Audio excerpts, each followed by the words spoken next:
Thanks for joining us once again for the City of Maple Grove. Dave Kaiser from CCX Media. Thanks for being with us again. And Heidi Nelson, Maple Grove City Administrator, with us with an update from the last council meeting and also some work sessions and a lot happening around the city. This is after National Night Out, and so we're going to have a report about all the fun that went on in the city. To the meetings on the 5th, first work session was a closed session, and it is union time, I understand. Yeah, so the city has 6 unions amongst its workforce, and so all 6 of those contracts are up this year.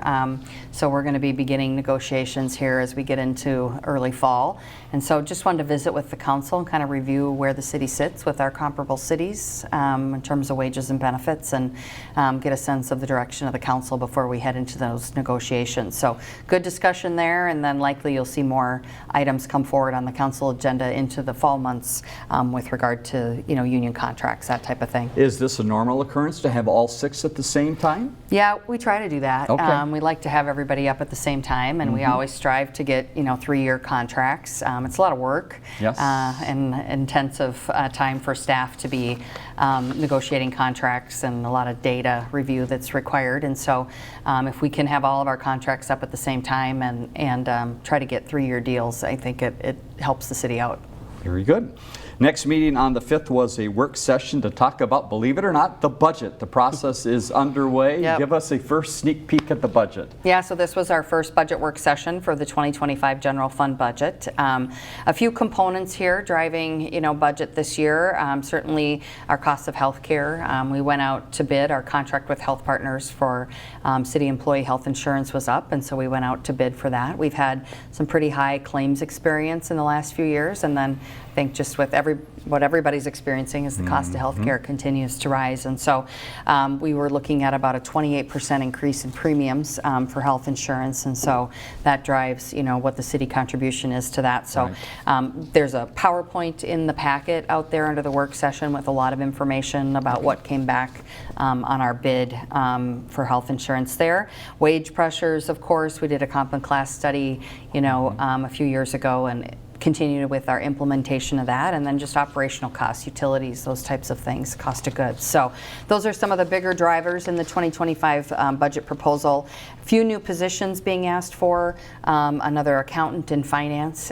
There's a lot of new requirements, GASB requirements for accounting procedures that we have to adhere to, and so that drives a lot of the work.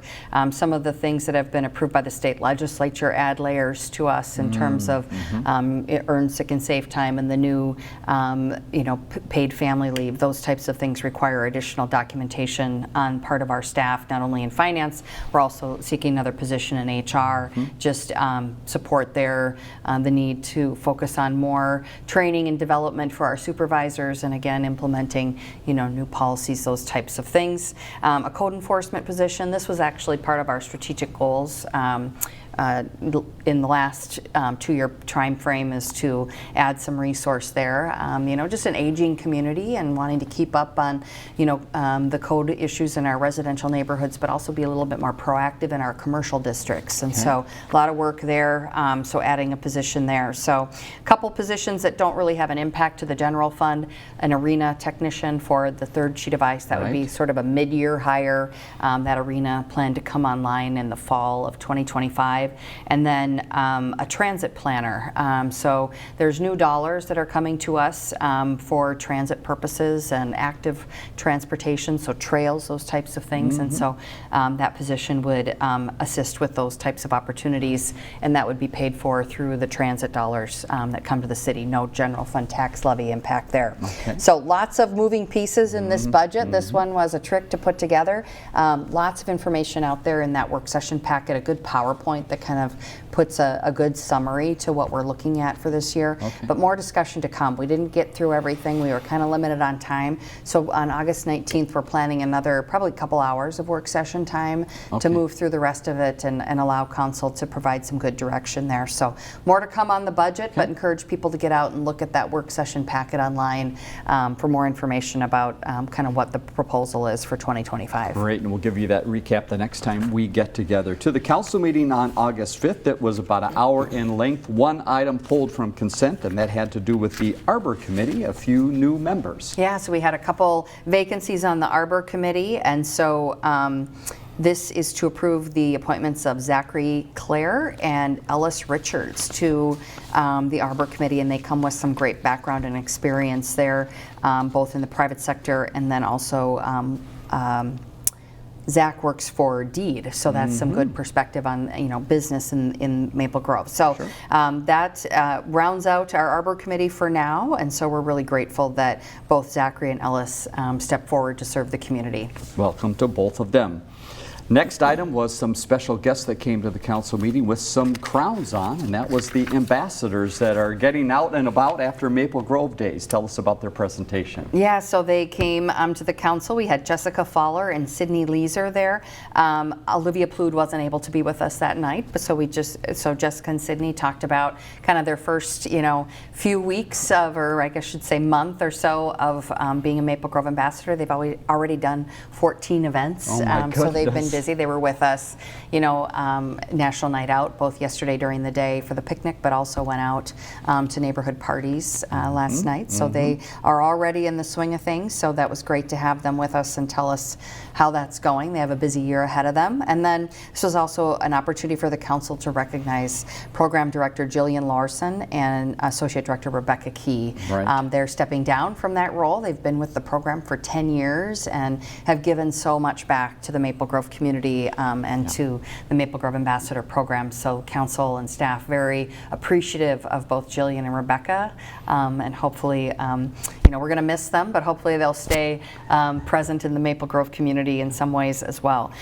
Megan Belvedere is going to be stepping up as the new program director. She was a 2016 ambassador, local resident here, and so very excited to have Megan on board, and she's pulling together kind of a leadership team of folks that will help, and usually comes from kind of the former ambassadors' Right. families or former ambassadors that step up to help fill in the gaps on the program. So really excited for the new leadership, and congratulations to Jillian and Rebecca.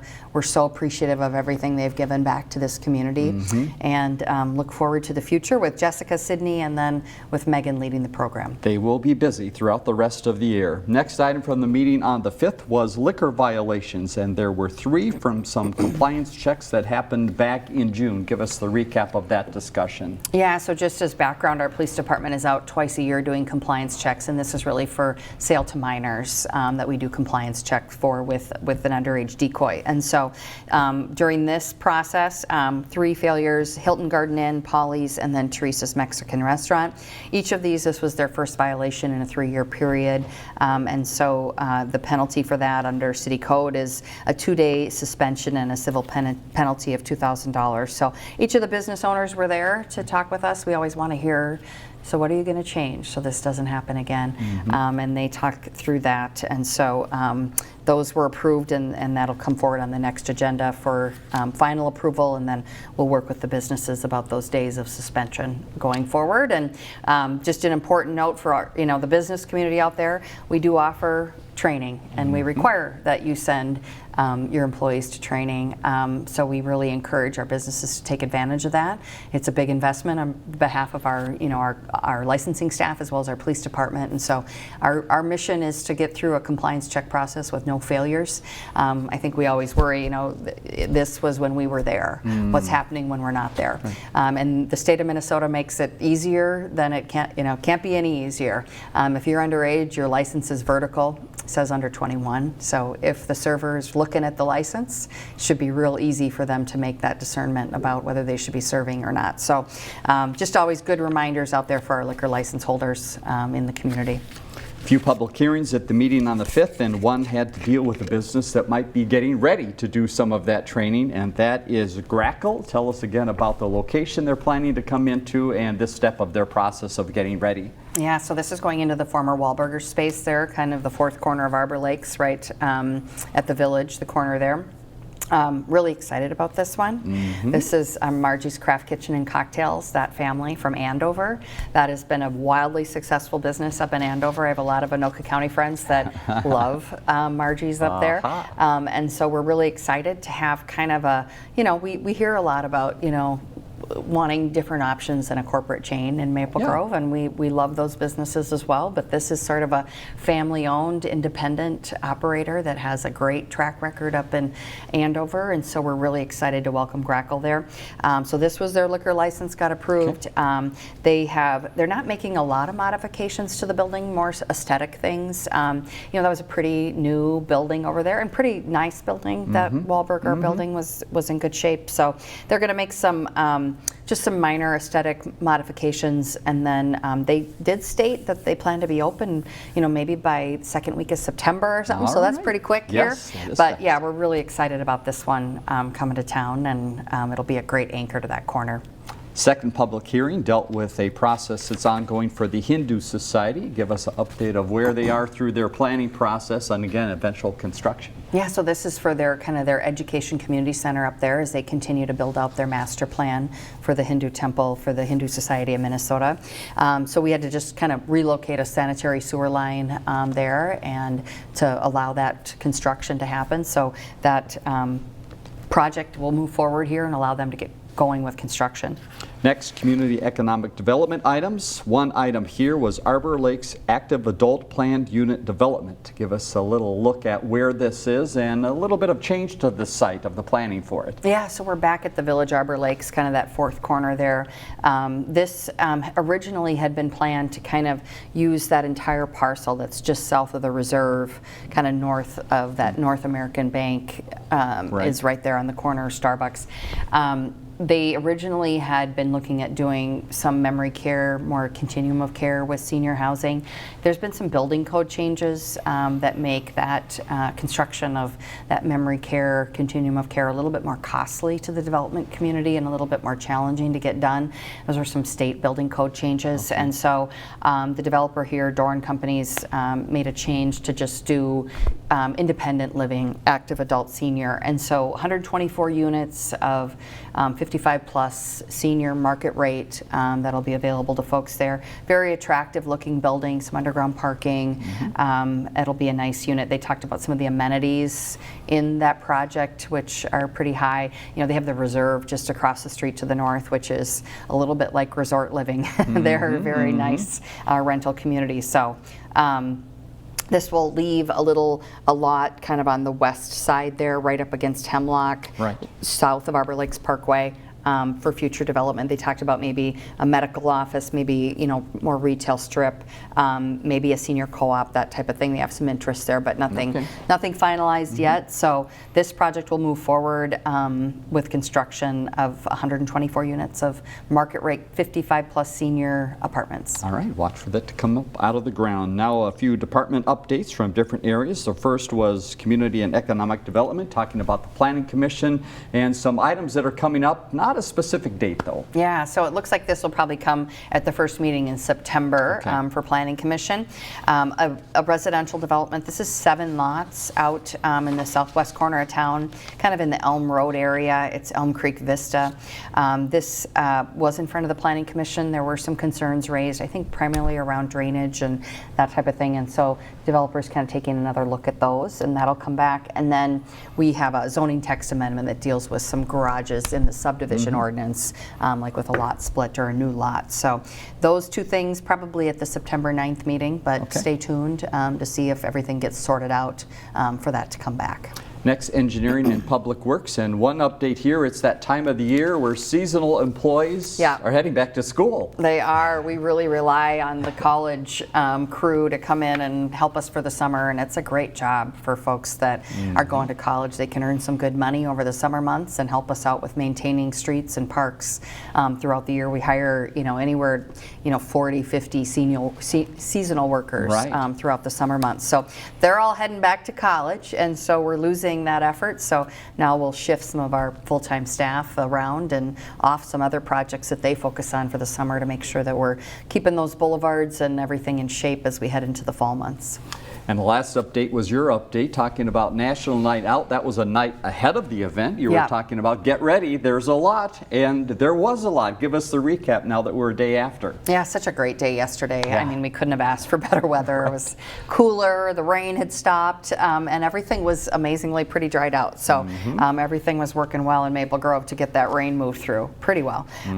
And so great event over at Central Park yesterday, 11 to 1. We had our community picnic kickoff event. Moved it to Central Park because of some of the construction that's starting over at the community center, and I think that location was well received over there. So that went well during the day, highly attended. Huge appreciation to Hy-Vee. They partnered with us and for the hot dogs and brats and the lunch, free lunch for the community. We had a lot of takers of that, so they were very busy. I think they brought over 1,500 hot dogs and brats to the event, and doesn't sound like there was much left over. So great to get the community out and celebrate and share a lot of public safety information. And then the teams all gathered at the government center at 5:30, and a little message from the chief and the mayor to kick us off. The focus this year was really about expressing appreciation and support for those that serve, whether it's in law enforcement or the fire service. It's been a tough couple of years for those folks in terms of the loss of those that have died in the line of duty, and so wanting to make sure that the community lifts those folks up and supports them. Partnered a little bit with the Minnesota 100 Club. You might see those license plates out there that you can acquire. A portion of those proceeds go to the Minnesota 100 Club, and that organization really serves in the space likely that they don't ever want to be in, but when an officer or firefighter is killed in the line of the duty, they sort of step in and provide some of that immediate support to the family to help with some of those immediate expenses that come when somebody dies in the line of duty. And so great organization that really helps to support families at that time of need. And so that was the partner, and hopefully some good things will come from that for that. And I was able to go out with Sergeant Schoening last night to about 6 different parties on the west side of town. It was a great evening out there, and then everybody gathers back at the police station to share stories, and they grill some more hot dogs. I think my diet yesterday consisted of hot dogs and cookies. A little tough. So that was good. I'm going to try to correct that today. But yeah, it's just always a great night out there in the community. Hats off to all involved in that whole process. Let's talk about elections. That is coming up quickly. The primary, how are things going at Government Center with all the voters coming in to absentee vote? Yeah, so Tuesday, August 13th, we have our primary election day. Kind of a narrow ballot here in Maple Grove this year. It's really just the U.S. Senate race. And so that information is available on our website. You can go take a look there. We're still doing absentee voting Monday through Friday, 8 to 4:30. We have a couple additional dates coming up here. So this Saturday, August 10th, from 10 a.m. to 3 p.m. and then Monday, August 12th, those hours get extended to 5 p.m. that day on election eve. So we'll be out with the polling places open on the 13th. Just a reminder, if you haven't voted in the last election, we did make some precinct changes because we're voting so many folks ahead of time in absentee, and so make sure we went from like 24 to 15, so we've reduced our polling places, so just make sure you know where you're headed for that. And then just as a reminder, we have 2 seats up on the City Council this fall, and those would be on the November 5th general election ballot. Filing for office is open through Tuesday, August 13th, so the day of the primary, through 5 p.m. at the Government Center. Filing packets are available through the City Clerk's office. Just come to the Government Center. Lots of information available out there at maplegrovemn.gov about just the elections that are coming up, the filing process, all those types of things. So we're kind of in the thick of it here with elections, and we'll be now till we get through November 5th. Get ready. The marathon is on. Yep. Couple other updates. We've been walking you through the photo contest with the city. So again, thanks to everyone that took photos. Now the judging takes place. Yeah, so we had over 450 entries submitted in our annual photo contest. Judging takes place this week. Are you involved with that process? I can't go that day, but I did some pre-judging. So yes, my votes are in. Oh, good. All right. Winning entries will be posted on social media in the the city website, and then we'll be recognizing those photographers at a council meeting in September. So we really appreciate everybody's contributions, and you'll start seeing those photos in our communications. Judging process was tough. There are a lot of great I pictures. bet. To the business news, a couple new businesses in town to welcome. Give us some info about them. Yeah, so Veterinary Emergency Group, they go by VEG. 24-hour veterinary services are now available in Maple Grove. This is a great asset in town because these kinds of services are really hard to find. Right. And when you have a dog that is sick at night on a weekend, you want to find some place to take them. And so this is a great addition to town. Really nice facility over there. It's right off of Elm Creek Boulevard, kind of in between Paris Baguette and Pancheros. So their staff is well situated for lunch and breakfast over there and dinner.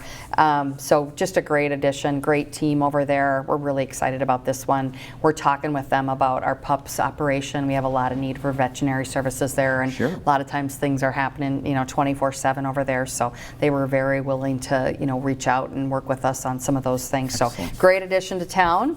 IKEA has opened their pop-up store at the shops at Arbor Lakes. Customers consult with IKEA staff and design their space, place orders, coordinate delivery, and then there's a selection of popular IKEA products are available for in-store purchase as well. Yeah. They're open from 11 to 7 daily. It's that time to be thinking about fall, and you've got some information available on the website. Yeah, so our fall activity guide, registration's underway for fall parks and rec programs. Lots of activities and programs there. The activity guide and online registration are also available on the city's website, but we mail out those activity guides to every resident and business in town as well. Some shovels recently seen up at the community center for a very good reason. What happened about a week ago and kicks off really an exciting time for the city. Yeah, so we had a groundbreaking for phase 1 of the community center project. So this includes the 3rd sheet of ice, kind of just west of the existing 2nd sheet of ice that sits north-south, if you're familiar with the facility. And it also involves all the site work on the west side of the community center. We're going to be expanding parking both to the west and then to the south towards the lake there. So construction getting underway, just some more site work, site prep, that type of thing. 3rd sheet of ice is programmed to be ready for play next fall for the fall season. So we're excited about that. So just note, if you're going over to the community center, some of the traffic patterns might change, parking areas might change. So just kind of slow down and take a look around as to where the signage is directing you. But the 2 sheets of ice remain open throughout this hockey season. Community center remains open, but just know there's some changes to how you might access and where you might park. GrowingTogetherMapleGrove.org is the website there, and we're going to be making some changes to that in the coming weeks here to update to more of a construction and process approach, and keeping people updated with that. So that's a place to go for good current information.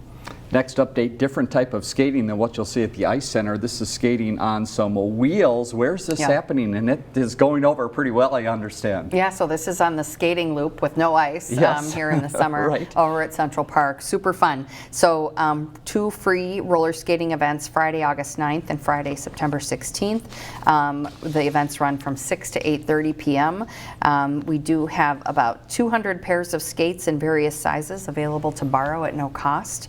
The July event that we had over 300 skaters in attendance, so these are popular and such a fun event. They have good music and some lighting and that kind of thing, and so great evening to get out and do some skating out there. All right, get out to those events. Here's another list of events, so again, get your calendars out here. The first is Town Green Sounds of Summer. The action continues on, and this is a great venue. Yeah, we've had huge crowds on the Wednesday night events. Rotary is sponsoring those. Those are the Mick Sterling tribute concerts, and so hugely popular. I mean, I'm talking 2,500 to 3,000 people. So if you're coming, make sure you come early and think about where you're going to park.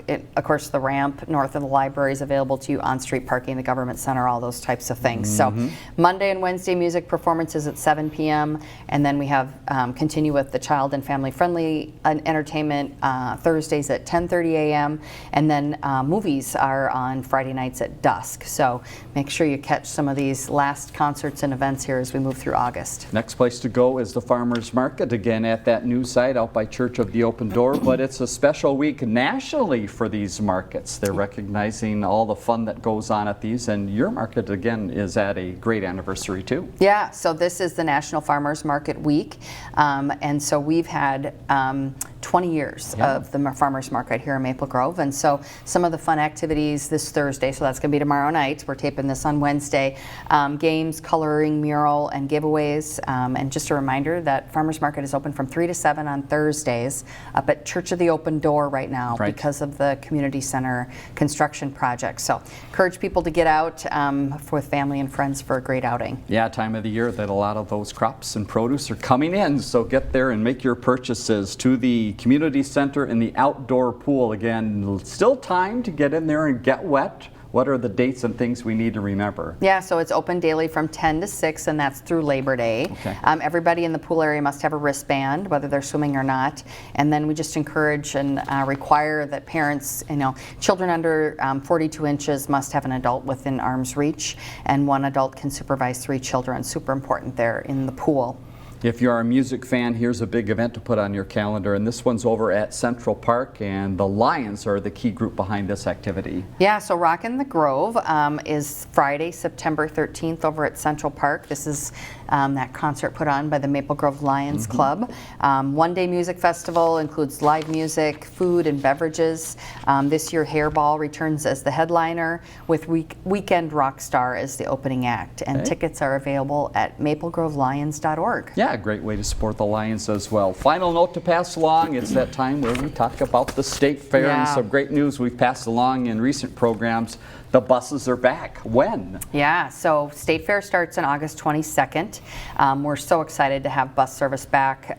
It's weekends and Labor Day because we run our commuter service Monday through Friday out of that transit ramp there. But it's the ramp next to the shops at Arbor Lakes. The cost to ride is $5 if you purchase tickets in advance. You could do that online at metrotransit.org. The cash fare when you show up is $6, so you might want to have a 5 and a 1 or 6 ones with you. Gotcha. That would make life easier when you show up there. And that's a round trip fare, so you pay it before you go, and then you can go back anytime. Express buses to the fairgrounds run every 30 minutes from 8 a.m. to midnight, again, just weekends and Labor Day. And then again, just not weekday bus service. There are other options for that during the weekday that you can find on the metrotransit.org website. All right, we want to get you ready for that fair. Heidi, thanks again for all the information today. Obviously a lot going on in the city. Let's leave you with contact information. Again, if you want to look at the city's website, we mentioned it many times, a lot of information there about what's going on. maplegrovemn.gov, and the next meeting will be Monday, August 19th at 7:30 at the Government Center. For Heidi Nelson, I'm Dave Kaiser. Thanks for joining us on the City of Maple Grove Report.